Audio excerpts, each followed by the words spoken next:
it on too. We'll record. I was saying that at this beautiful dinner in the middle of like a dinner break during the gathering, we were all sitting. You came down and sat down, and at my left was Jean, who had invited us to her house, and then this discussion started. Well, how did you find out about David? And then Jean said, well, actually, I found out about David, pointed across to Jennifer, who was across from her. And how did anybody find out about Jennifer? Well, the woman across from me at the other end of the table was the one who had made that connection, and had told Jean about Jennifer, and then Jennifer was the one who introduced Jean to me, and then Jean invited me, and then even you had just been getting the prompts to reconnect because Jean had sent you an email. So it was we were getting to see the inner connections of how the Spirit works in this kind of collaborative plan. So you know what that makes me think of, David, is every day we get all kinds of promptings, intuitive promptings. And one of the things that we're going to talk about in Living A Course in Miracles this time is the whole, how do you know if it's your intuition? How do you know if, intuition meaning the Holy Spirit, how do you know if it's divine guidance or is it the ego? How do you know? Well, for me, over the years, it's been like, I have to feel like a real swirl of glee and joy, and that grows more and more prominent, I think, for me in terms of, I'm not going to do anything unless I feel an inspiration and a swirl around it. And it's a little bit different because none of us were raised to live our life based on inspiration. You know, it was like based on everything but inspiration. You know, that was the last thing. Oh, I kind of feel a little inspired as a last resort, but now it's like inspiration is first. So I've opened my heart up to the point where I stay wide open to all kinds of potentialities and possibilities, and then when the invitation comes, or I'm even pondering a thought, and I feel the joy is swirling in there around that, it's like out of all the potential things that I could seem to do, you know, one will draw me and call me, and then that sometimes will open doors to many more. Always, always, absolutely. Yes. And sometimes there's that whole bait and switch thing that happens for a lot of people. I know it went on for me for a long time, and I'm sure it still does, where you think you're going one place for one reason, and maybe it's an ego-driven reason, but when you get there, it's like the rug is pulled out from under you. For instance, I moved to Los Angeles to go to film school, and I did go to film school, but when I got there, I found the Agape community, and then I started on the track to become a Science of Mind practitioner and a minister. And once I completed my film studies, I really put them to the side so that I could do my spiritual studies, and that became the focus of my life, and it's been the focus of my life since then. So it was a bait and switch. So, and that's how Spirit is working through every choice that you make. Every choice. Yeah. And how we're shown, I think, by following the Spirit and following our intuition, sometimes we're called to things that maybe we would not have considered, or we really would not have preferred at all. And I know that that's happened so many times in my life where I will get an invitation or something and I'll think, I don't know. And then 2 or 3 more signs will kind of say, pay attention. And I say, no, okay, I'll go. And then I go, and it's spectacular. It's absolutely, totally spectacular. Like, you wouldn't ever want to miss this for anything else. And then all kinds of other things just come out of that. And all you're left with is this feeling of gratitude, like, wow, Spirit, you are in charge, and thank God you are in charge. You know the way out. You know the way through joy. And then we get better at being in touch with that voice. Yes.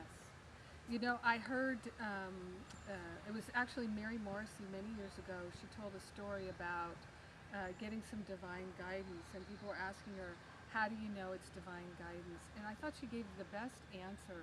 She said, when your mother calls you on the phone or your father calls you on the phone, if you have a relationship with them, they don't have to say, hi dear, it's your mom, it's your dad. As soon as they say, hi dear, you know who it is. If it's someone you love, it's someone you have a relationship with that you treasure, as soon as you hear their voice, you recognize the sound of their voice. And that's the same thing that happens with the Holy Spirit, is you recognize, oh, this is the swirl that means this. You begin to recognize, oh, this is the sense that means that. And so you have to be willing to listen and develop that relationship. Because if you're so convinced that you know how it should be and how it shouldn't be, then you're not going to be that interested in divine guidance. So you will be confused. Yeah, yeah.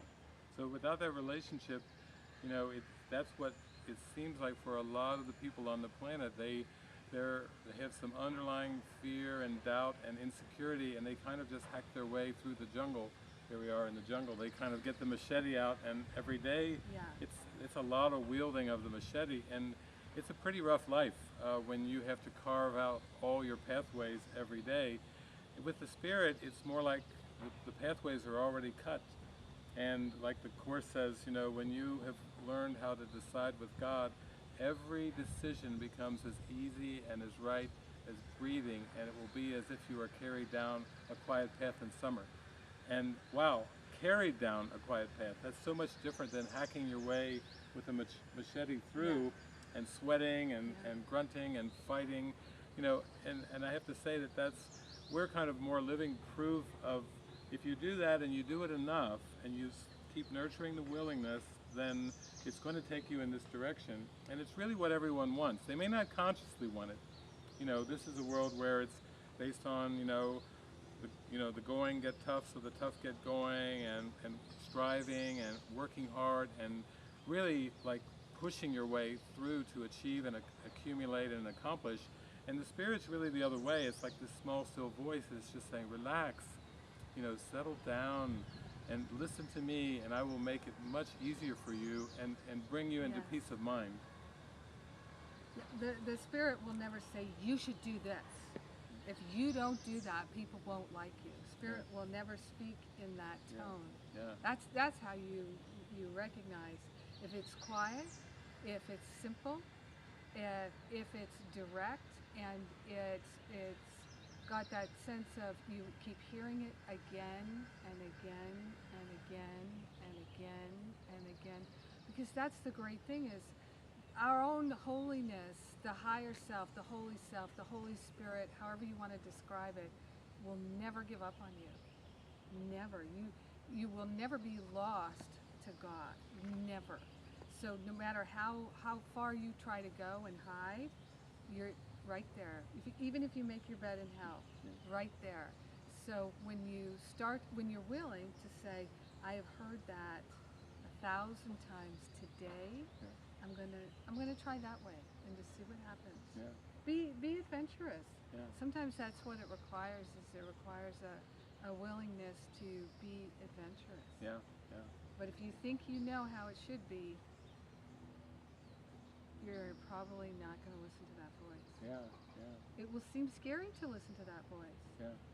Because if you think you know you should go to law school and you should be an attorney and you should do this and you should do that because of reasons that have to do with how your life looks and how other people think of you, and you keep hearing a voice to become a baker and make cookies that are healthy, that kids would like, that's going to sound crazy to you. That's going to sound crazy. And so you'll be fearful of that. And so you might go the other way and think, no, I need to do the thing that everybody else will feel good about. But the truth of the matter is, when you're a happy person, if people love you, they really are happy. It's like how many parents say they just want their kids to be happy. At the same time that they're trying to make their kids do what they think will make them happy. So it's complicated. That developing that willingness to listen. That's the key. I think it's interesting with Jennifer and I. It's interesting, the name of what seems to be our ministry is very similar. I mean, this series is called Living A Course in Miracles, and Jennifer's come through Agape and Ernest Holmes and religious science and science of mind and so forth, and I've come through A Course in Miracles and used Awakening Mind as a symbol for years and still do a bit, and but living miracles. So we have living A Course in Miracles and living miracles. You notice that living is in both of the titles of the ministries. Some people would see us and they'd say we maybe, it looks like we have kind of an outreach, because both Jennifer and I seem to reach a lot of people with our ministries. I mean, there's thousands of people that have signed up for the Living A Course in Miracles sessions, 8-week sessions, and this is the third one? time we've done it. Yeah. Third time. And yet, I'd say instead of so much an outreach ministry for us, it's more, we're into inreach. You know, we're really, when we get together, we really talk about our insights, about what we're discovering. And so it's more of an inreach ministry into our hearts, because we're going into our hearts for the experience. And it may look to the world like we're meeting a lot of people. I guess it's just because we're kind of open-minded, you know. That's the last characteristic of the teacher of God, and we're collaborators, and we love to connect with whoever, whatever. You know, we're so open-minded, we pay attention to that. But really, it's all about our experience, and we're not really so much interested as much in numbers and quantity. It's more like the quality of experience is our focus. And I think that's probably why the Spirit brought us together in this kind of collaborative way. You know, we've even had some talks of, well, maybe we could do something in Joshua Tree or Hawaii or right here, you know, where we are right now, just because we know people like beautiful, pristine settings in nature. Not that it's anything more special than any other spot on earth. We know the holiest spot on earth is where an ancient hatred has become a present love. But it's very reflective of our minds. Like there's a spaciousness where we have learned to stop and smell the roses. You know, we are not so focused on numbers and quantities and reaching people that we don't smell the roses. We're actually stopping to really enjoy the scent and the fragrance here, and it's really good. It's wonderful, and coming together it's healing, it's nourishing, being like-minded, because I know a lot of us as spiritual seekers, we do a lot of work on our own. That's required. And so when we can come together and be in community and be with each other without judgment, it's profoundly healing. I know one of the things we've been talking about for the last few days is how the 2 guidelines that you have for your intentional community at the monastery.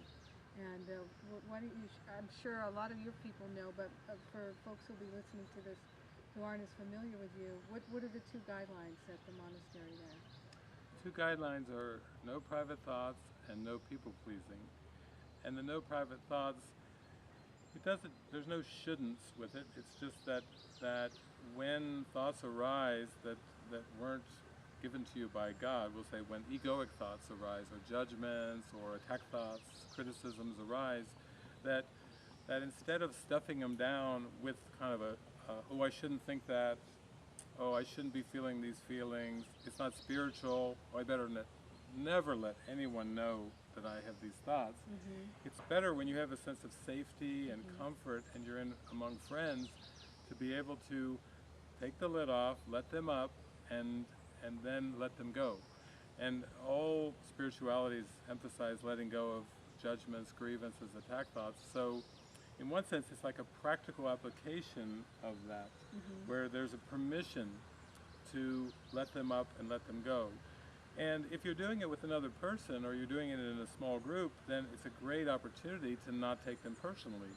You know, to just all view them as ego thoughts moving through, clearing out, making space for the love and the light and those real thoughts. I am as God created me. I am spirit. You know, I am the light of the world. Oh, those are real thoughts, and those are the thoughts that all spiritualities have been teaching us that we really are, truly.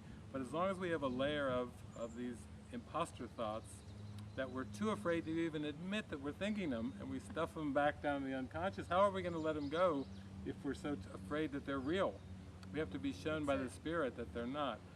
And no people-pleasing, I just think that people-pleasing is one of the most insidious defense mechanisms. I think, you know, Freud could have put it right in there with denial, repression, projection, sublimation, all of the ones that he came up with, because it's so sneaky that you want to be accepted, you want to be approved of, you want to be loved by certain ones in your life. You start acting certain ways, and when you're around certain people, you put on a mask and you start to pretend because you don't want to rock the boat. You want to kind of be like a chameleon, fit right in. Oh, my mom likes me when I'm this way, or my dad likes me when I'm this way, or my children think of me this way, and I can't let them down.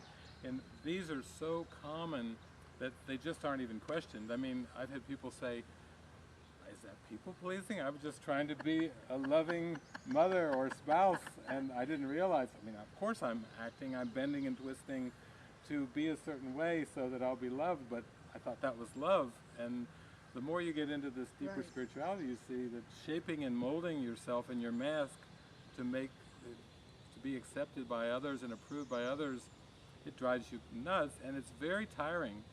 That's why people get burned out and have to just have escapes because they feel like they've compromised so much. So to me, those two guidelines really help you practice in a very deep way. Nothing real can be threatened, nothing unreal exists. But as long as you believe in this mask and you actually put a lot of energy into protecting and defending the mask, then you don't have that energy available for your true mind healing. And sometimes in spiritual circles, people will really people please to the maximum people pleasability because they think that that's what's being spiritual.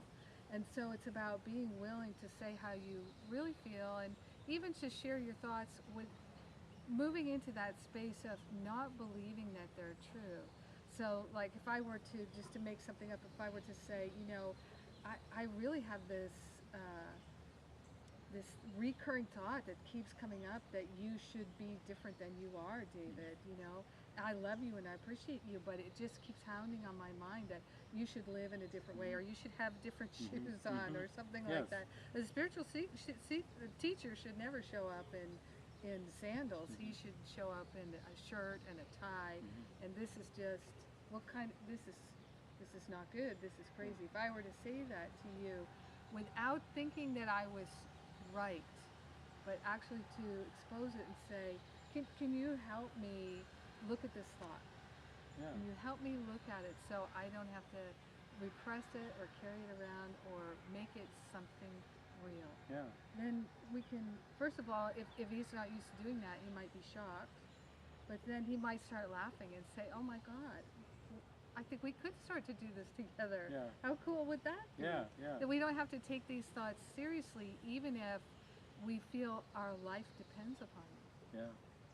Yeah, like last night, it was beautiful. Jennifer was showing us a stand-up comedian show from maybe about 10, 11 years ago, but it was, why do people laugh? And what is so funny is so great is because stand-up comedians will talk about things that people don't always talk about, or they'll talk about them from a particular angle in a way that just strikes the funny bone, so to speak. People laugh because there's a part that says, you just don't say that in open company, and they're doing it in open company on a stage in front of hundreds or thousands of people, and then we laugh, and our inner joy grows stronger and stronger. And I think it's the same kind of quality with this no private thought thing, that when people expose their opinions, their judgments and so forth, we're not talking that they don't all have to be these intense critical things. It could be like Right. Jennifer was saying, like, well, why are you wearing sandals, or this or this or that? It could be that.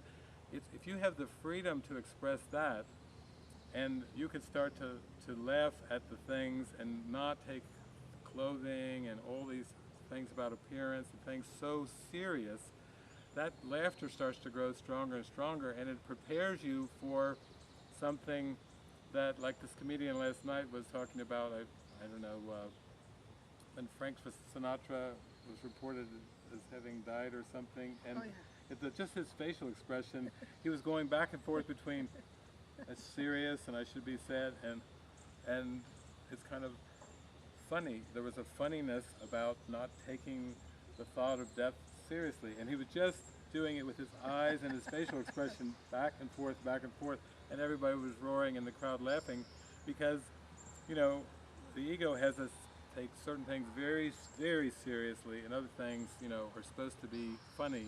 But with the spirit, we start to feel like a general lightness coming in towards the whole human condition. That we cannot take the whole human condition so seriously, and we feel more childlike, more spontaneous, more playful, and there's more of a running funniness that's like tickling us as we move through our daily life. That's really true. And isn't that great? Isn't that what we always wanted? If we would have spent any amount of time, effort, money, anything to have that experience, and now we're starting to get in touch with it. And when you first get the hang of this, you might find yourself inappropriately laughing a lot. I know I've done that when people are giving a serious talk and I'm in the audience. Sometimes they'll say something where it's judgment, and I just start laughing, and then I realize, oh, they No one really else is believe laughing. that. Yeah, I'm the only one that's laughing. Oops, the crazy person. It happens. It definitely happens. So this is the 99%. This is the practice, these things. And I remember one time I was having a conversation with my brother many years ago, and my brother and I used to have a very contentious relationship, and we had a lot of challenges. And I was really walking my talk and learning to practice, not just be the studious one, but the living, breathing, walking, talking one. And my brother and I were talking about politics late one night over the kitchen table, and he said something, I can't remember what it was, and all that I could think of in my mind was judgments. And so I knew I didn't want to share any of those because I knew no good would come of it. It would just provoke him. And so I just looked at him and I said, you know what, Mike?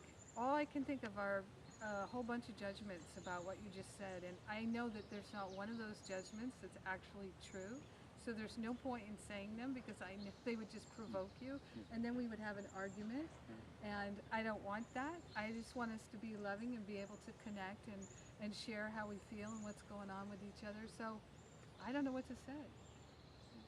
And he looked at me for a little while, and then he said, well, okay. But I know when he was looking at me and not knowing what to say, he was kind of thinking, who are you and what'd you do with my sister? I think you're a pod person. But it actually, it was a great transformation, and I didn't think of it till later, but it was a teaching moment. Because a lot of times spiritual seekers, they get into thinking that they know something that now they have to teach others, particularly their friends and family. And then they get really upset because their friends and family, particularly many friends and family, the whole Course in Miracles, it's an illusion. It's such an affront to what they believe that it's not really kind to try and convince them or think that they're wrong. And that's living in the 1% intellectually, and the 99% hasn't showed up on the radio yet. Yeah, this could be, that little thing right there could save you a lot of heartache. Because I know that when I was working with the Course in the early years, I was so enthusiastic and so excited. And sometimes I would pop around to Course groups and I would get more in the joy than ever. And then I would come back and I would go visit my parents. And when you're so enthusiastic and you just are so happy, and then they ask you what's going on with you or what's happening and this and that, you just want to just spill the whole thing out. And then I tried that a few times, and then at one point my mother just smiled and looked at me and she just said, you need to find other people to share this with. And I could feel the ego wanting to react to it, and then I thought, no, that's actually the Holy Spirit speaking through Mom. That was actually the Holy Spirit saying that, and I did.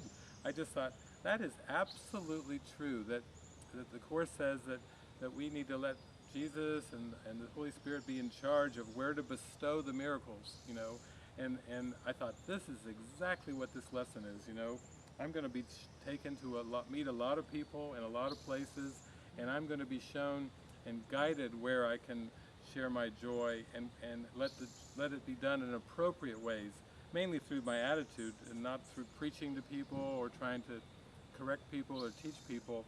I had no clue that it would be 28 countries and tens of thousands of people at that point. That would have been a bit staggering, but That's the bait and switch. that was the bait and switch. It has started with Mom. You need to find other people to share this with, and I'm like, okay, I totally get that, and I did. And now, when I go back and visit her, we have wonderful, joyful times, but we're not talking about the metaphysics of A Course in Miracles. It's just sharing this deep sense of profound love and joy. And then when I go other places and they ask me questions, then the Spirit does the speaking. But most of the people I meet around the world, when I'm in planes and cars and trains and buses and taxi cabs and whatever, rest areas, grocery stores, restrooms, none of these are not people that are into metaphysics, that are like saying, now tell me what level confusion is, as you're standing at the urinals in the restroom. I've never had a level confusion question from the next stall in the restroom. It just doesn't happen. But there are times when small groups of people, like we were saying with your publicist Chris, Yeah. she was saying, like, how can you do this with 30 people at a time? And sometimes that's a big number. Yes. 30 absolutely. people. But it's just the way that it goes, and we really wouldn't have it any other way, because the Spirit's given it to us. It's true. I was saying that when I first started out sharing with other folks, there were times when I would drive hours and there would be one person who registered for the workshop, or 3 people who registered for the workshop. And I feel very fortunate, because I started from that place of, I'm the one who's learning here. It's not about how many people are showing up for me. It's how am I showing up for me, and what have I got to share? And so I think realizing that you will be led and guided to the perfect place, and if you think you're in the wrong place, it might be just you're not thinking correctly about where you are right now. And your friends and family have not asked you to teach them a curriculum on the intellectual level, but it's the living it. Like you were talking about the people pleasing, and as you were talking, I was thinking about one of the biggest challenges that people have is they give to get. They give to get. And that's what people pleasing is. It's giving an appearance of something. It's giving something that you may not actually really like to give in order to get something. You're giving to get approval. You're giving to get good opinion. You're giving to get acceptance. And just think about it. Would you want to enter into an intimate relationship with somebody who is going to present themselves as always giving to you in order to get something from you? Because that is highly manipulative. It's highly controlling. Is that special relationship, that kind of version of a special relationship, something that really is going to make you think, yes, I'd like to spend the rest of my life doing that with them. They'll give to get, and I'll give to get, and we'll always be resentful. Yes. Yeah, and don't be discouraged if what we're describing here is the predominant model on the planet. Right. You may be thinking like, well, actually, all my relationships are like that way. Are you poking fun at all my relationships? No, we're not really poking fun at it, but we're just saying there's another way. And we had to go through the same thing. Yes. Because we've been through unfulfilling relationships. We've been through relationships where we gave and gave and gave and tried to live up to an ideal or a role or an expectation.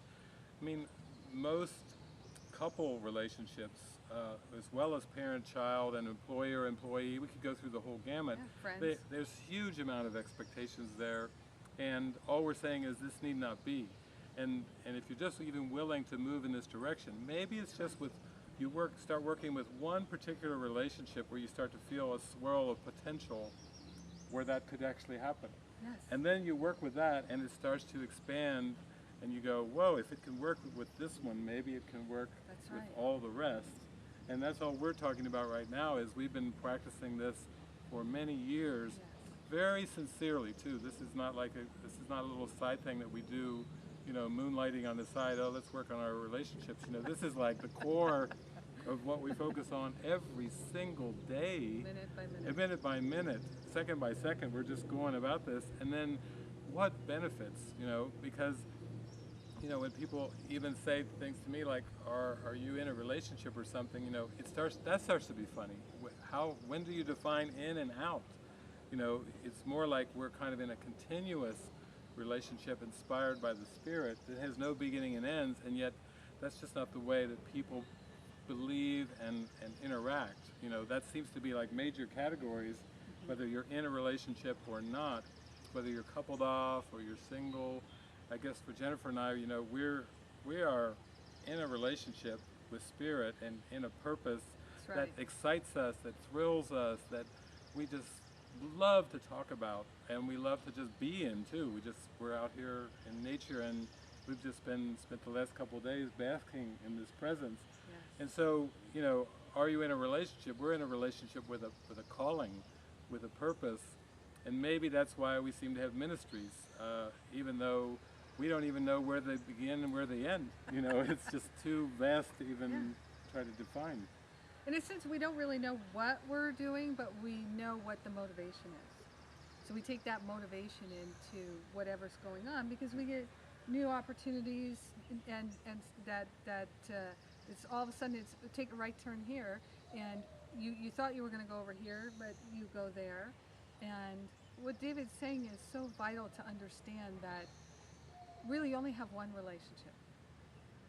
And if you start to treasure the one relationship that you have, and sometimes I'll say, be willing to be the love of your life. Be willing, instead of looking for someone to show up and be the love of your life, you be the love of your life.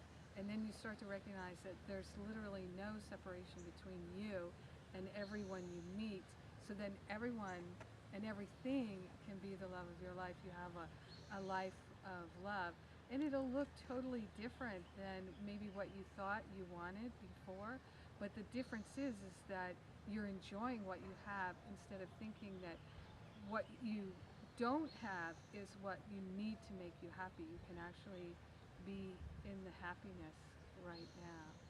And it's a moment by moment thing. It never stops being a moment by moment thing. And it's so challenging when you are on a track where you think, that in the future, if you keep doing what you're supposed to be doing now to get to that place in the future, then in the future you'll be happy. That train ride it's a never-ending train ride. It's a painful train ride. And the good news is that the more you commit to it, the faster you will give up. Because you will realize it's not possible. Yeah. Yeah, it's a slight tweak, like if you're feeling like right now that you're kind of, you feel a bit like you're single and a little desperate, Yeah. and the clock is ticking, then just tweak that little single feeling to single-minded. Oh yeah, ooh, I like that. I can be single-minded. Ooh, that's good. That's like divine matchmaking advice. Be single-minded. And what that means is just have a single purpose. When we're fragmented, if you're following the ego, you're going to be distracted, and you're going to have your attention split and fragmented into so many things. More like a juggling act, like you're feeling like you're juggling all these different aspects.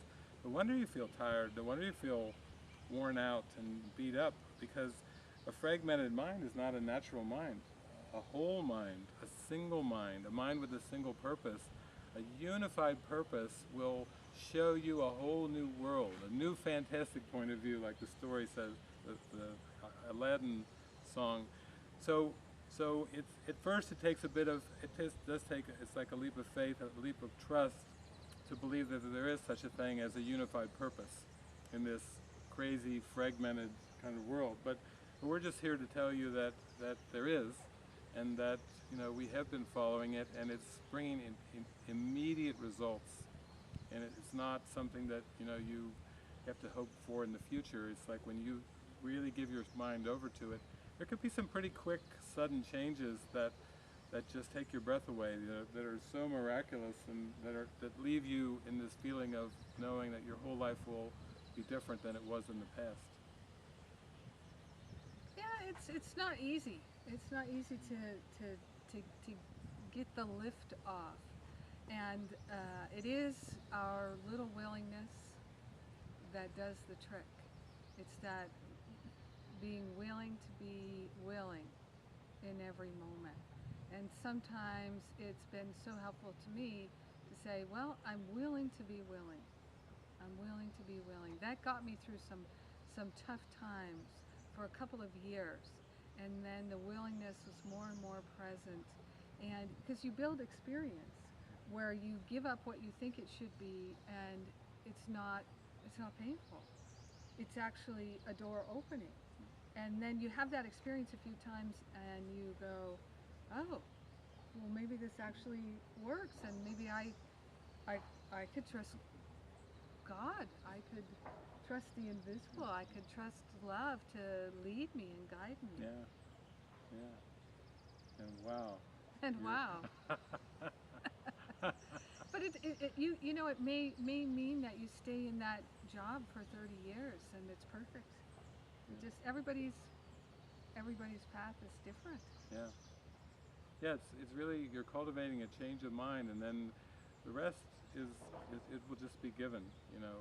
It will be like not these severe transitions, but more like you're gliding and gliding into the next and the next, and it feels great to glide and kind of just slide into things instead of feeling like it's herky-jerky and major jolts. At the beginning, when we're very stubborn, you know, it seems to be there's some pretty sharp contrast, but you start to feel grateful even for those, because you realize that you needed some pretty strong wake-up calls to get out of the slumber, like Inception. You've been down so many layers, dreaming upon dreaming upon dreaming, and getting so lost into this world that you didn't even have a clue how you could begin to wake up. But then after a few sharp wake-up calls, you know, you're drawn to a book like A Course in Miracles, and you think, I don't even know why, but I think it's time for me to open these pages and get busy. And you find something in that book, one sentence, you know, for me it was love holds no grievances. You find one thing and you just carry that with you all of the time. And you make that your practice. So love holds no grievances. So if you're sitting in traffic and you're starting to feel that grievance churning, well, there's your practice right there. There's the 99% right there. I was saying to David the other day that I had an experience that was I hadn't had in a while, where I felt stressed out, and I was feeling this stress, and I had made a cup of coffee in this tall plastic mug, one of those thermal mugs, and as I put it on the counter in the bathroom and I was going to take a shower and get ready to go to service, the thought came into my mind, don't you want to put the cover on that? You know, put the cover on that, kind of just a gentle, aren't you going to put the cover on that? And I thought, no, it's okay, I don't need it to be that hot, and I didn't want to leave the bathroom and go back to the kitchen and look for the cover, so I just thought, this will be fine. Well, I got out of the shower and I was toweling off, and my towel hit that cup of coffee, and that cup of coffee became the decoration of the entire bathroom. The walls, the toilet, the bathtub, the floor, everything was covered in that cup of coffee. And so I just stood there and went, okay. Well, this is a good reminder to stop, look, and listen, not to go any further and think, oh, no, now, you know, because the temptation would have been in the past to be like, oh, now I've got this to deal with, and to add to the stress. Yeah. But it actually, it gave me that point of laughter, like, oh, now look. Because, and what I was saying to David in the car is, if I can't listen to that one little helpful, don't you want to put a lid on that cup, then how am I going to listen to the guidance that says, you know what, go to that party. Even though you might feel physically tired, go to the party. And maybe that party is where you're going to meet your teacher, your friend, your lover, your new employer, your new employee. You don't know. But we all get these simple, non-screaming, quiet don't listen to them, our life becomes more challenging because we think we know. And so it was just the perfect reminder for me of just keep listening, follow everything. Don't, because if you won't follow those little things, trust me, you will not follow the big things, because the big things are going to be, you know, your big thing could be quit your job, or something much more dramatic, like invest in something that seems wild or crazy, or go help your friend, take 2 weeks off from work and help your friend who's in hospice care. I can't do that. Well, maybe that would be the very thing that would be the most profoundly healing activity in your life. It would be the answer to everything. A friend of mine was on a ski trip, and she fell. She lost control of her ski. This was many years ago with the older skis, and her ski literally went flying off. It hit someone. It sliced open the other person's thigh, sliced open her thigh and or leg somewhere, and she had to be carried off by the medics and go to the hospital for surgery. And that woman that she hit the ski with, she ended up marrying the medic. Life is insane. It's insane. You never know what's going to happen. So maybe she had some prompting to go on that ski trip. If she had resisted it, she never would have met. Yeah. You judge, you know, we can't judge. Sometimes, I know for me, my mom's death, I've talked about it many times, her illness was a time of tremendous healing for me. I never would have imagined in the world what an incredible healing it was for me. So, you gotta listen. Yeah, you gotta listen. Those are great examples. We don't know our own best interest, and Jesus says that in the Course. In no single situation do you know your own best interest, and that's a humbleness. It's just like in the early part of the workbook, just saying, are you willing to take this and really experience how humble this journey really is? So it looks like we're getting to the end of that, or that, one Yes, of the two. I know. Goes by fast. Well, thank you, Jennifer. Yeah. This has been I know. a wonderful time here. So grateful. I hope you join us. Hopefully join us for Living A Course in Miracles, and I think you'll see us along the way. Don't be surprised if you Somewhere see in the world. Somewhere in the world. We're coming to your We're hood. coming. Yeah, we're coming there. And you know what? If you like this video, if you like the audio, share it with friends. We offer so much that's free, and we do it because we give from the overflow. Share it with friends. Let them know, and I know they'll appreciate it too. So Yes. thank you. Thank you.